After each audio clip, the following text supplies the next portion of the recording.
Hello everybody, it's Hater and welcome back to another Destiny 2 build video. Poison as a whole is something that the community has always wanted more of. So much in fact that some desperate individuals would don the fabled tinfoil hat and theorize what a poison based subclass would look like. Whether it involved Siva or Hive magic, it doesn't matter, it would always end in the same way and do the same thing that we oh so desire. Damage enemies with poison and spread said poison to other enemies when they die. To this day, something like that still doesn't exist. However, with the release of Lightfall, it brung us the new subclass Strand.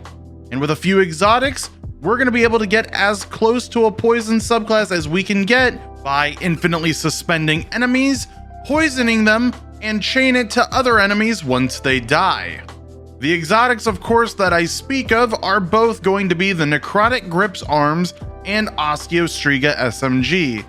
These are practically where all of the poison fantasy comes from. Osteo Striga, it's going to fire rounds that not only track the enemies, but emit a poison burst when we hit enough bullets on the same enemy. Then because of its catalyst, poisoning multiple enemies is going to overflow the magazine, almost giving us infinite ammo as long as we're poisoning things. Necrotic Grips, on the other hand, get it? Whoa, hey, I'm sorry. Its exotic perk allows our melee attacks to poison enemies. Then whenever those enemies die to said poison, it spreads to infect other enemies. However, what Necrotic Grips doesn't tell you is an interaction it has with all of the weapons of sorrow. Osteo Striga, Thorn, and Touch of Malice.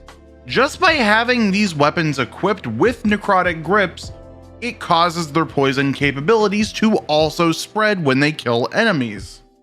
Subclass, though, is where things start to pick up for the build, because by itself, Osteo Striga and Necrotic Grips can be pretty much used on any subclass with no problems. However, what if I told you Strand is where it's going to excel at best? And the aspect Mindspun Invocation is the reason why. It simply enhances all of our Strand grenades. That's great. But the one thing I want to focus on the most is the Shackle grenade. It reads holding the grenade button down is going to consume our grenade and give us a buff called Weaver's Trance. For the next 25 seconds while this buff is active, any final blow we land will create an AoE explosion that suspends anything caught in the blast. Now, as you can imagine, this paired with our poison exotic combo can create a pretty ridiculous synergy. I think you get the point here, but I'm not even done.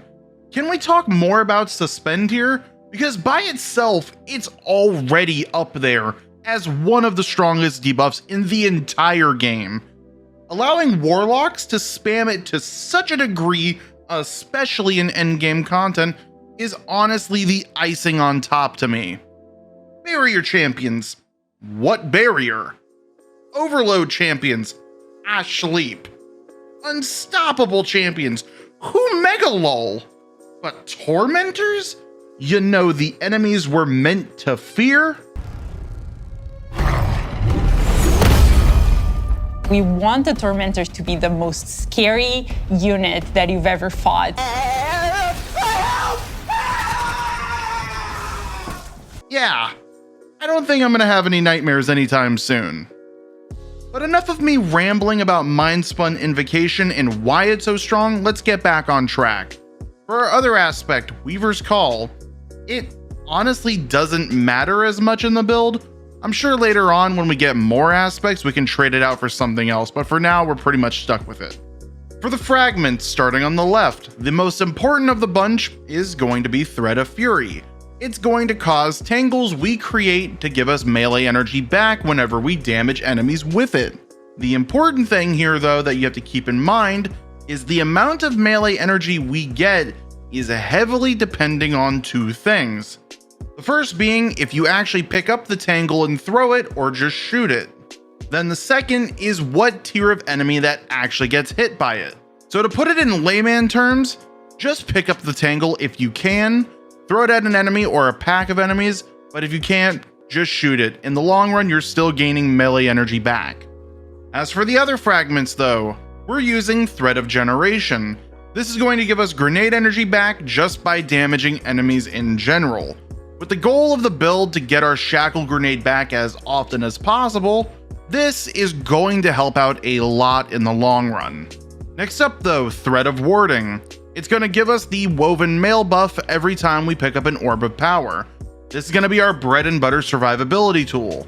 Paired with a Healing Rift and will practically never die. Finally though, Thread of Continuity. This is going to cause all of our Strand debuffs to have a longer duration. This includes Unravel from our melee and Suspend from Mindspun Invocation. Now moving on over to the artifact, this is where there's going to be a lot of freedom when it comes to what you guys want to run with the build. And primarily it's going to come down to what weapons you use. For starters, it may look like my artifact is a mix match of all these different elements and different mods, but really it's this way because Bungie dropped off loadouts at home and kinda left the artifact in the pouring rain at soccer practice. I keep having this nagging feeling that I've forgotten something. Hey, if you forgot it, it probably wasn't all that important. Yeah, I guess. Seriously, I don't know how Bungie adds the loadout system, but doesn't let us save our artifact at the same time. It's quite inconvenient. But I digress. As for some of the mods that I could recommend you guys from here, it's Authorized Mods Void, Volatile Flow, Bricks from Beyond, and Shatter Orbs. Void weapons as a whole were given the most love this season, and with all of these mods, it's going to take them up to 11, dropping their cost, giving them volatile rounds for free, and even more heavy ammo when you kill a challenging enemy. Shatter Orbs, on the other hand, I personally love because just by matching an enemy's shield type, it spawns an Orb of Power to practically jumpstart the build for free. Something else to note here though, depending on your playstyle, we're not just limited to void weapons. Strand weapons, funny enough, can be really strong too. A great example of this is the Circular Logic LMG from Terminal Overload on Zephyr Concourse in Neomuna. This LMG can come with both the new Hatchling perk for Strand Synergy or Target Lock for raw damage. Pairing that with mods like Defiant Armory, Origin Hones, Authorized Mod Strand, Untangler, Allied Unraveling, and even Threaded Blast will make it an absolute beast of a weapon. But now to move on over to the armor, and the goal that I wanted to focus around here is two things. One, gain our Shackle Grenade as fast as possible, and two, have high armor charge uptime for bonus weapon damage or as a spender. With that in mind now, starting out over at the helmet, we're using two Siphon mods to create Orbs of Power from weapon kills.